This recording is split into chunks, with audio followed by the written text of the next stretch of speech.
Hello, this is Tony Hiller from RealClimateScience.com, setting the record straight about climate. This video is about last weekend's widely celebrated and reported March for Junk Science. The march was led by Bill Nye, who's not a scientist and has no scientific background, but has been trying to pass himself off as a scientist to the public for decades, and by Michael Mann, author of The Hockey Stick, which is probably one of the worst pieces of junk science ever created. Many scientists have done very good things, but by worshiping the word science, progressives are doing science a tremendous disservice. They're creating cover for fraudsters like Michael Mann. According to the editor of Lancet, at least 50% of published science is fraudulent. There's a lot of criminals posing in academia as scientists. The girl in the earlier picture was very grateful to some good work done by scientists who saved her from Ebola, but bad science has disastrous effects. President Eisenhower was very visionary. In his farewell speech in 1960, he warned very precisely of the dangers of an out of control academic scientific environment. He said, a government contract becomes virtually a substitute for intellectual curiosity. For every old blackboard, there are now hundreds of new electronic computers. This is exactly what we see going on in climate science. The scientists cling to models and they ignore actual evidence and data. Today, the solitary inventor tinkering in his shop has been overshadowed by task forces of scientists in laboratories.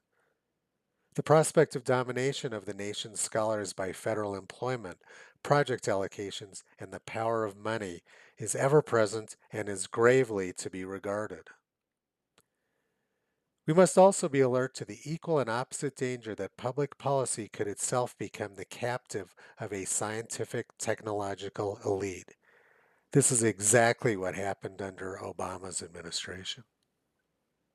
The March for Junk Science was basically about protecting the global warming scam, which is maintained via coercion, blackmail, and intimidation. A good example of this was my good friend Dr. Bill Gray from Colorado State University, who passed away 1 year ago this week. He was the top tropical meteorologist in the world and the person who invented hurricane forecasting. He got money all through his career from the 1960s until 1993 when Al Gore became vice president.